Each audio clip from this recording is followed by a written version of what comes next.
Welcome everyone to Daf Yomi 1 week at a time, Masechet Nazir. This is our first shiur of this Masechet, and tonight we're going to have an introduction to the Masechet, and then we're going to review Daf 2 through 7 tonight. And so let's begin with just an overall introduction to Masechet Nazir. So it's important to understand that a Nazir, a Nazirite, is a person who is not allowed to drink wine or anything from grapes, meaning you can't eat grapes or raisins or grape juice or grape drink or anything like that. You cannot become impure, meaning you cannot touch a dead body, and the person cut their hair. At the end of the given period, and we're going to discuss this today, meaning to become a Nazir, you take it upon yourself, which is why it's coming after Masechet Nedarim. It is a vow. Therefore, when you take it upon yourself, we'll see minimum and maximum amount of time. That time, these prohibitions are in effect. When it's finished, then you bring 3 sacrifices. And then the Torah also tells us that if the person, we said that the person cannot become impure.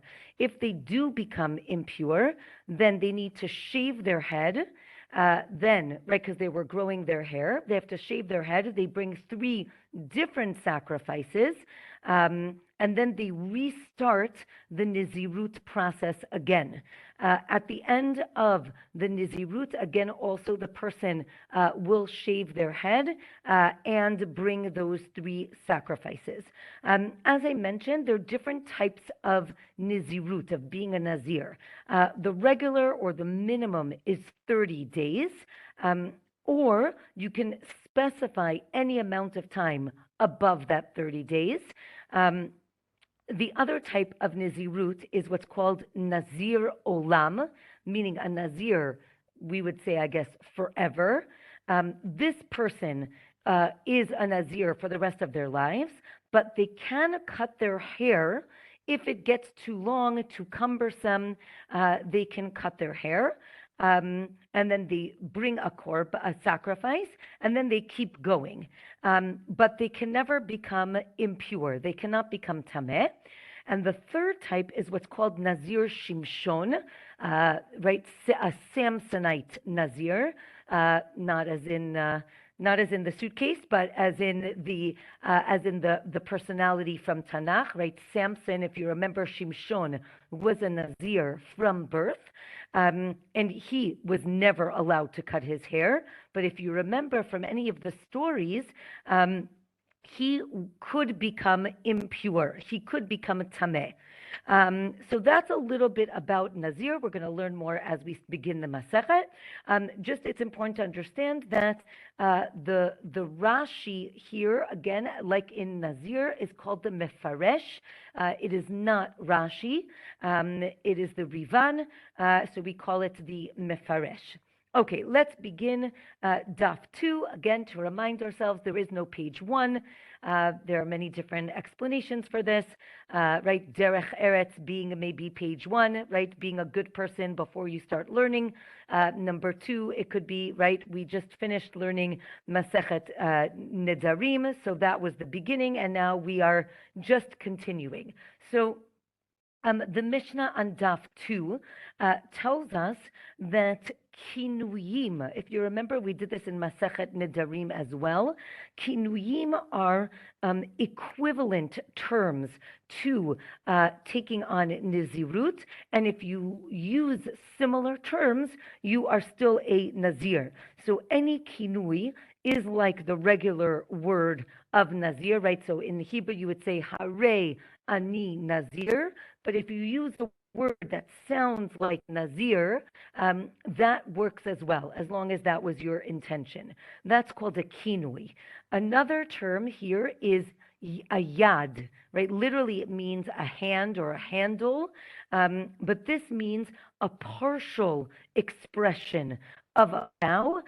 it does affect the whole vow, and we'll see what this means in the Gemara in a minute. So the Gemara gives us different ways of saying, I want to be a Nazir. There are different words that you can use. Again, things that sound like Nizirut, or things that describe what you're going to be doing, right? So I want to bring birds as a sacrifice. I want to grow my hair. Different things like that imply nizirut. The last thing here is I want to bring birds as a sacrifice. That's a machloket if it works, because there are other reasons to bring birds as a sacrifice. So now the Gemara explains. First of all, the Gemara asks, why is Masechet Nazir here in Nashim? If you remember, we're in the larger seder, in the section of what's called Nashim, right? Which we already learned Yevamot, we learned Ktuvot. That makes sense. But why is Nazir here? It really should be in Kadshim, right? It's bringing sacrifices at the end. The Gemara tells us it's based on a verse that if a man suspects his wife of having an affair, then it will lead to the woman being suspected of adultery. That's called sota. That's actually going to be our next masechet. That leads people who see a sota to say, oh, I never want that to happen. I'm never going to drink wine. So then that would make sense if it came after sota. Why does it come before sota? As we mentioned, it's connected to nidarim. So because we already learned nidarim, we're now going to learn nazir, and then we're going to learn sota afterwards. Okay, the Mishnah taught these kinuyim, again, these nicknames, and these handles, these yadot, and then it gives us examples of yadot. So the question is, right, it starts with subject A, it goes on to B, and then it gives examples of B. So the Mishnah is asking, why don't you do A, B, and then A, B, right? If you started with something, so maybe give examples of that first. So the Gemara explains that, no, because it was mentioned last, right, A, B, B, A. And the Gemara brings numerous examples of Mishnayot that have a list of things, and then the last thing mentioned is the thing that's explained first. But interestingly enough, of course, because we're learning Gemara, the Gemara says, but wait a minute, there are plenty of examples of A, B, A, B, right? So why did our Mishnah decide to keep it in that way? The Gemara says, I guess there isn't one explanation, but maybe another explanation could be because these yadot, these partial declarations, come from an extrapolation of a verse, and therefore it's a little bit more complicated, so it's explained first. But the Mishnah teaches kinui first because you'll bring a korban based on that. Okay, we say, right, let's say someone says, I will be.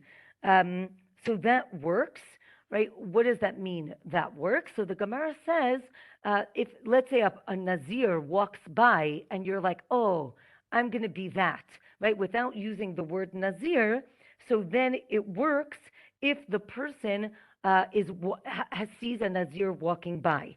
So this seems to imply that an ambiguous yad is valid. And therefore, right, we need this Nazir to have walked by. Or, right, maybe he means to say, I'll bring his sacrifice for him. It doesn't mean that you're going to be a Nazir.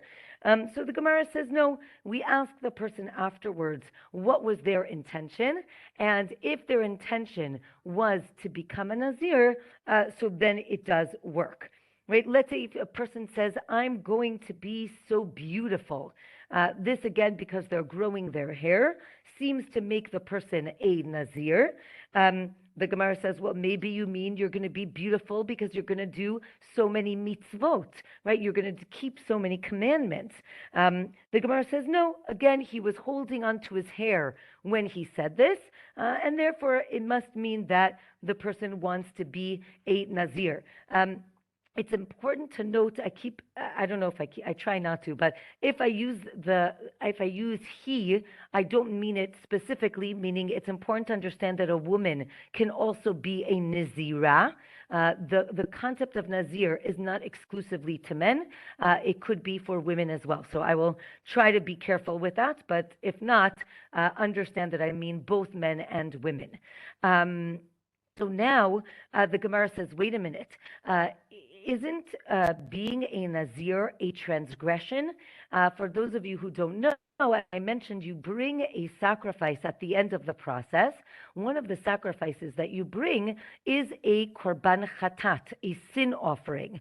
That seems to imply that you've sinned by being a Nazir, right? So then the Gemara says, how could it be called being beautiful, right? So the Gemara explains, right, first of all, what's the transgression? That you prohibited from yourself from enjoying the things in this world. But it really is, it seems to be a higher level, and therefore it is also seen as beautiful. Daf 3 explains, again, as we mentioned, maybe the person was playing with their hair, and a Nazir passed by in front of them. So we have both of these ideas, that the person walked by and, right, playing with one's hair. Right? What if the person says, I'm going to curl my hair? Again, that seems to imply that the person wants to be a Nazir, right? It says misul sal, right? I will like play with my hair. Again, maybe misul sal means, maybe it has to do with something with learning Torah. The Gemara says again, no, the person was playing with their hair and therefore implied being a Nazir. Again, I will grow my hair. Again, you become a Nazir. I will have long hair. Again, this idea of if you play with your hair, it means that you want to become a Nazir. What if you say, I will bring a bird offering? So here, as we mentioned, there's a machloket, there's a difference of opinion if this works or not. One opinion is you are a Nazir, again, because the verse mentions the birds, sacrifices, and the hair together. Therefore, if you intended, right, you intended a hair, and to bring the sacrifice, that would make you a Nazir. Or maybe the person meant, I want to bring the korbanot of an impure Nazir, right? Or maybe I just want to bring a regular bird sacrifice, which I'm allowed to do. Again, the Gemara says, if you really wanted to just bring a regular sacrifice, you would have been much more specific. The word ken, which means a bird's nest, is the way to say that you want to bring a bird sacrifice. But if you say that you want to bring this, a bird sacrifice, it must be that you want it to be a Nazir. And again, the Gemara ends by saying it must be that there was a Nazir walking by, which kind of gave you that idea. And then you said that you want to bring a bird offering. Now, if he was clear, so then you do not need the Nazir to walk by. But if it was ambiguous, we do. Right? If someone says, now this is in general for an oath, right? By my right hand, I will do X.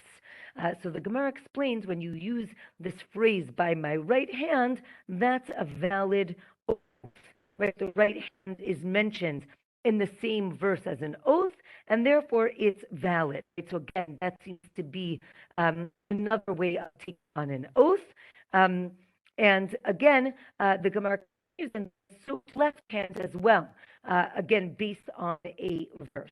Okay, the next bit on 3 tells us, right, let's say a person says, I'm going to be a Nazir from grape seeds, or from grape skins, or I'm going to be a Nazir from cutting my hair, or from being impure. Now, all of these things together make a Nazir. So the question is, what if you only take upon yourself a partial nizirut? Is there such thing? So the Gemara says, the Mishnah says, you become a complete Nazir. There is no such thing as being a partial Nazir.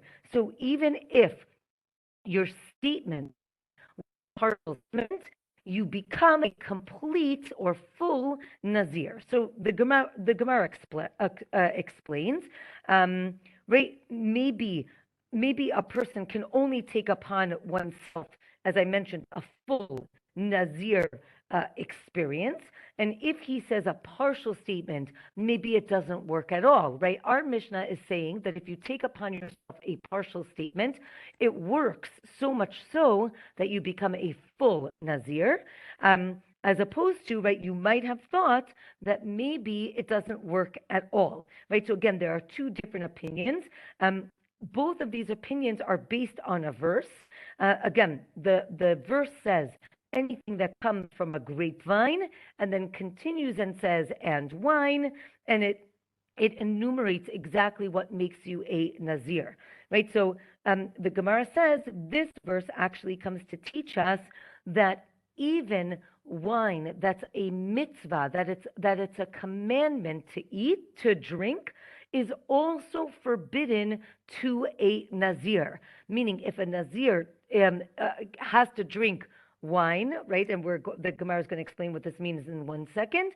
They are not allowed to drink it. So the Gemara says, what is mitzvah wine? So mitzvah wine is kiddush and havdalah, right? Kiddush in the beginning of Shabbat, havdalah at the end of Shabbat are both done as a over the wine, and it is a mitzvah.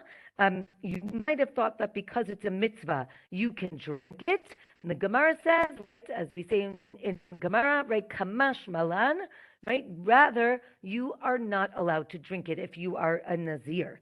Daf 4, right? The verse says, yayin v'shechar. Now, what does that mean, yayin and shechar?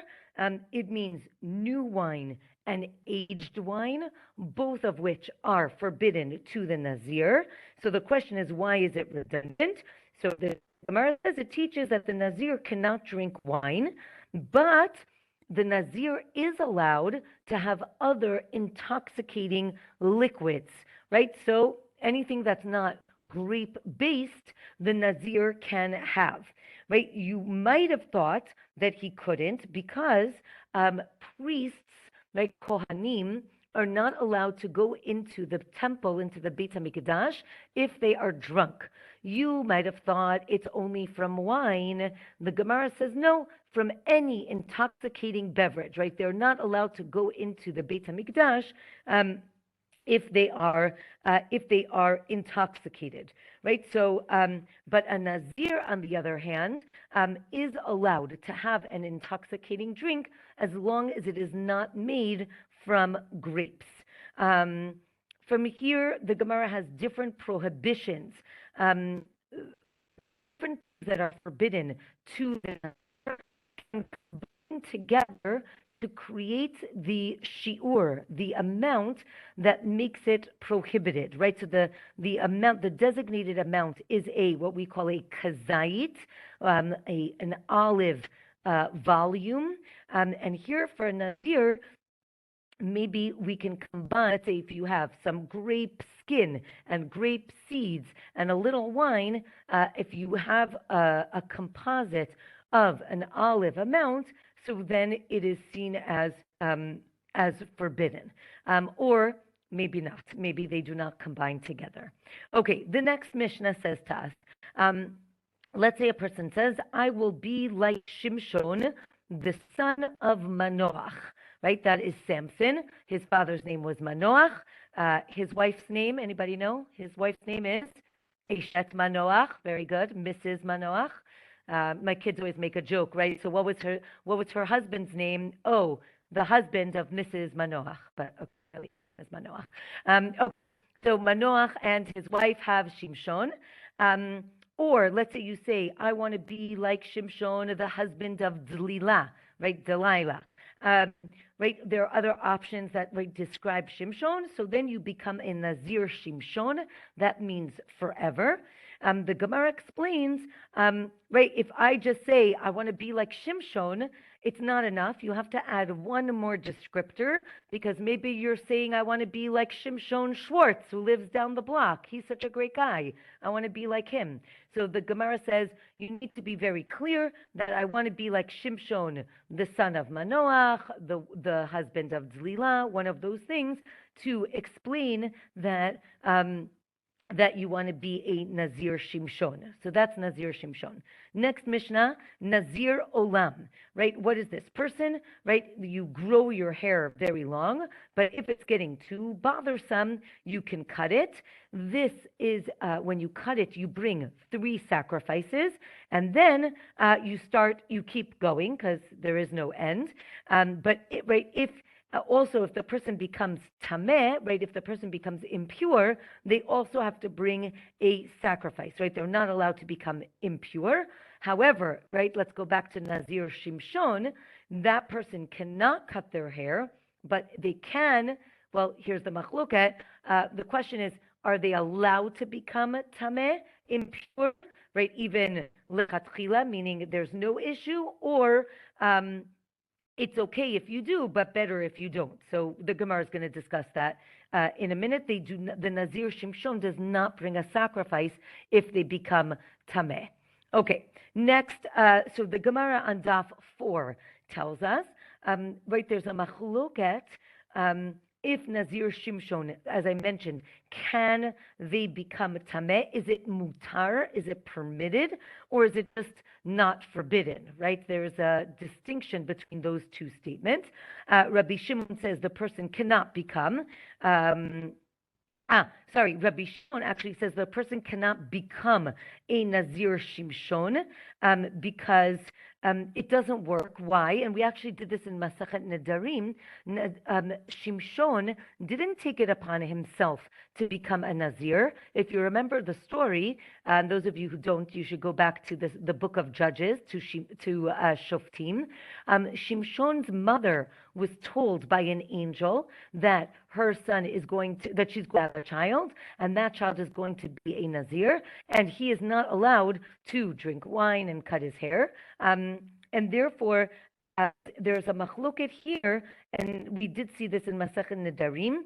If you can take upon yourself something that isn't affected by a vow, right? The fact that Shimshon didn't decide it on his own means that maybe I can't decide it on my own. Not everybody agrees with that. Right? Some say you can take it upon yourself. Others say you can't. The verse says, there's a line that says that it's a Nazir leHashem.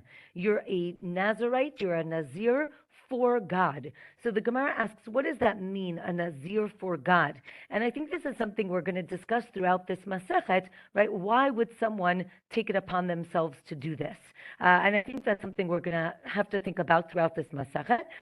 But here, the Gemara brings a story of a person who did it for altruistic reasons. What was happening?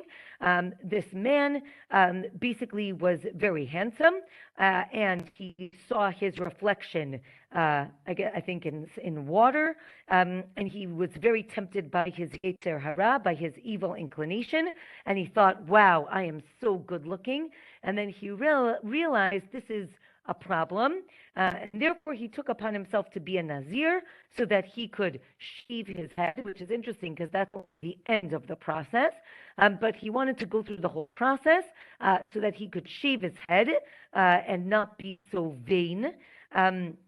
And that is an example, says the Gemara, of someone who is a Nazir leHashem, right, for altruistic reasons. As we mentioned, Shimshon did not take it upon himself to be a he didn't take it upon himself to be a Nazir, and therefore the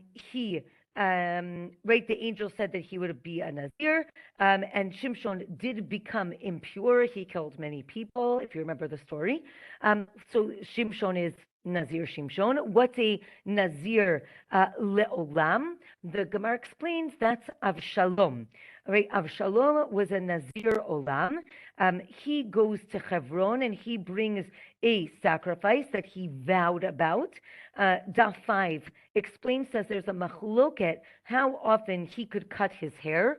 A Nazir olam, can the person cut their hair once a year, once a month, once a week? And this is based on a verse, right? The verse says, miyamim yamima, right?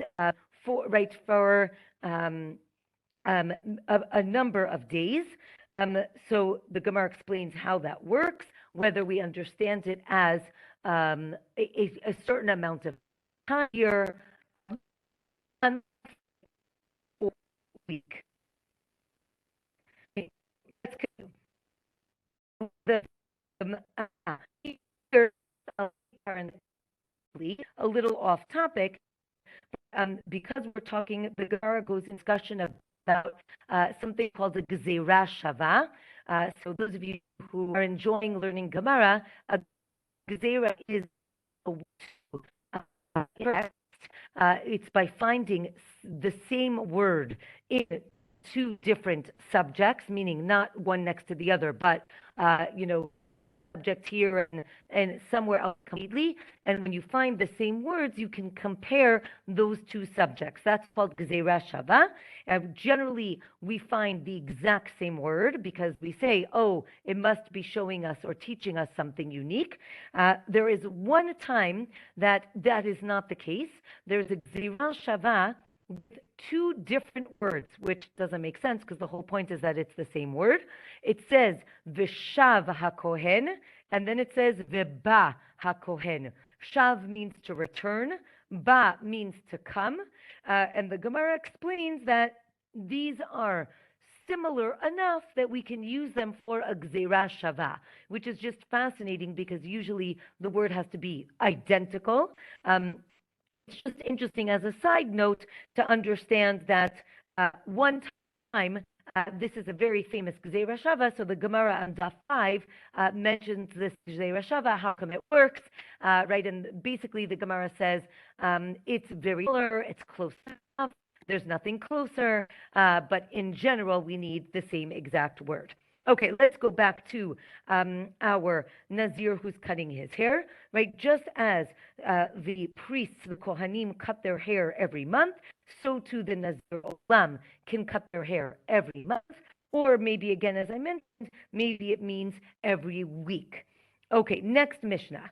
A regular Nazir, again, the Hebrew word is stam, right? Stam means you didn't specify. You just said, I want to be a Nazir. Without specification, the minimum is 30 days. So now the Gemara explains, right? How do we know the minimum is 30 days? The verse says that the person will be kodesh, right? Kodesh yihiyeh, right? The person will be, right? Yihiyeh will be sanctified. Yihiyeh, yud, hey, yud, hey. If you do the mathematical equation, the gematria of those letters, right? Yud being 10 and hey being 5, we get to 30, right? So 30 is the minimum.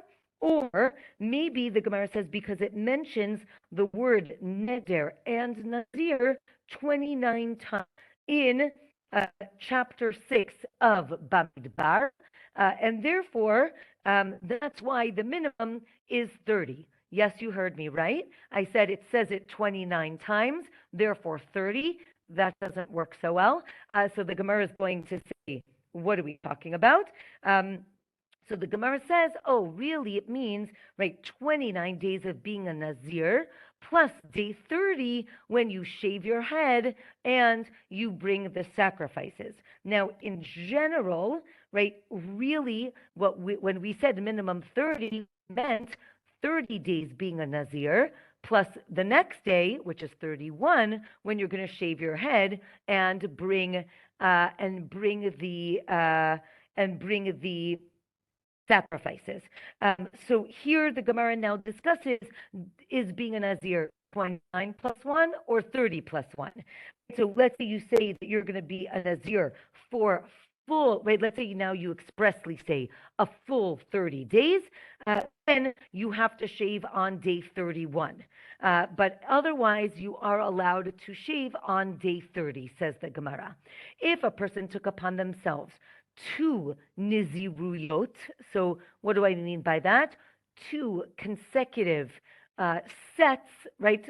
Two sets of being a Nazir, right? So the word Nazir is single, so I'm using the word Nizirut or Niziruyot to be plural, right? So if you took upon yourself twice, so then, right, that would be 30 plus 30, right? So then you shave on day 31 and day 61, right? Because you started now on day 31, you go till 60, and then you shave on day 61.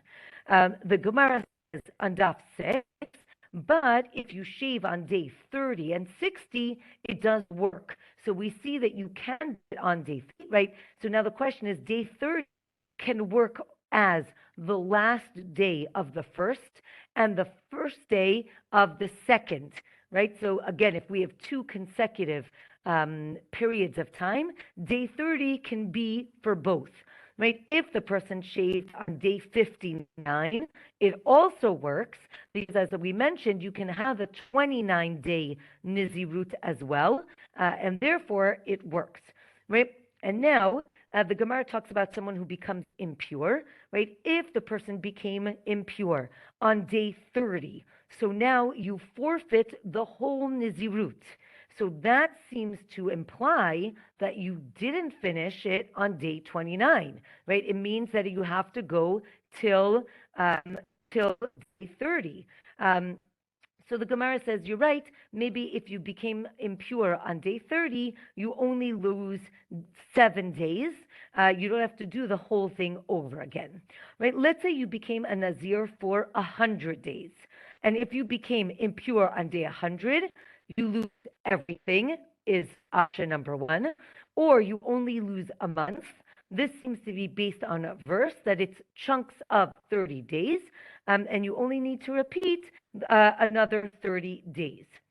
Okay. The Gemara says also, how do we know that the minimum is 30?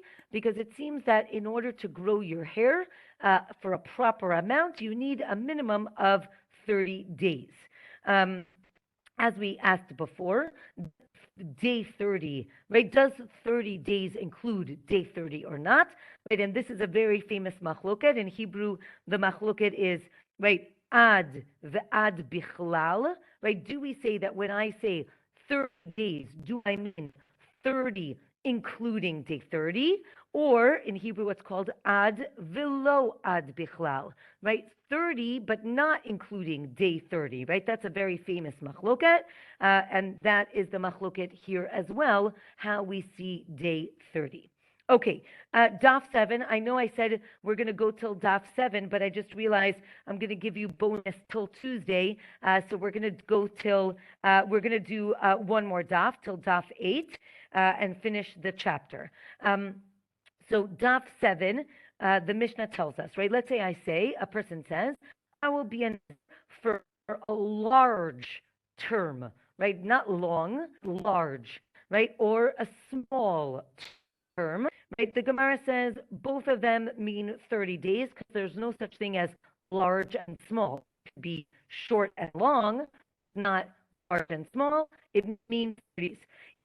If you say till the end of the world, 30 days, because we don't understand what that means. So here the Gemara is going to explain, right? The Gemara says, if you say from here till a certain place, right? So if I say, I want to be a Nazir from here, from Jerusalem till Tel Aviv. So I see how long it takes me to get from Jerusalem to Tel Aviv. And then, right, if it's less than 30 days, so then I'm going to be a Nazir for 30 days. If it's more than 30 days, I count to see how many days it is, right? If it comes out to 41 days, you're a Nazir for 41 days. Let's say if you say, I will be a Nazir like the dust of the earth, or like the hair on my head. This is actually going to be a Mishnah in a few minutes, but right, like the hair on my head. So then you become, right, a Nazir Olam because you have a lot of hair on your head and there's a lot of dust on the earth. So you become a Nazir Olam. As we mentioned, you can shave your head every 30 days. And why does this work? Because it's a determined amount, right? It's difficult to count the hairs on your head, but in theory, one could count the hairs on one's head, and therefore it works. Right? If you say, I'm going to be a Nazir all the days of my life, then again, that's a Nazir Olam. If you say for 1,000 years, you become a Nazir for 1,000 years, again, a determined length, and you cannot shave your head because you didn't say, for the rest of my life. Because you gave a determined amount, you don't become a Nazir Olam, you just become a Nazir who's going to be a Nazir for 1,000 years. And therefore, you cannot cut your hair if you say it that way. Okay, next Mishnah, right? Let's say someone says, I will be a Nazir and a day. Right? What does that mean? Right? If you're getting flashbacks to Masechet Nedarim, it is valid because we want to take your words seriously. We just have to understand what you're saying. What if you say, I will be a Nazir and 1 hour, a Nazir and half a Nazir, right? All of these things will make you a Nazir for 2 consecutive 30-day cycles, I guess one could say, or terms. The Gemara explains, right? We needed to give all of these options because it's right. 1 day is not a term in terms of being a Nazir. So therefore, you take upon yourself another term of 30, right? 1 hour, we don't say that. So again, you get another term, and a half also doesn't work. Okay, next Mishnah. I will be a Nazir for 30 days plus 1 hour. Now that's different because now you can be, right, plus 1 hour. So you can't do it for an hour, but you could do it for a day, and therefore you become a Nazir for 31 days. The Gemara says maybe not. If you say 30 plus 1, maybe you can't be a Nazir. One option is you're a Nazir for 31 days. Another option is you're now a Nazir for 60 days, right? 2 consecutive terms, like we mentioned before. Okay.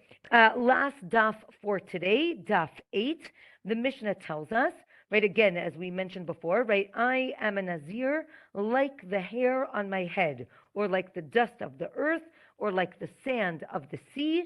As we mentioned, this is a Nazir Olam. You can shave your head every 30 days. Or the Gemara says, no, you become one long, as I mentioned, as if you said 1,000 years, and it becomes one long Nizirut process, and therefore you cannot shave your head in the middle, right? But if you say, Hare alai, right, I'm going to be a Nazir, ki sa'ar harosh, right, like the number of hairs on my head, then that does work. Right, let's say you say, I'm a Nazir in accordance with the capacity of this house. What does that mean? Right, so we ask him, what was your intention? Right, did you mean one very long Nizirut, and therefore it's 30 days?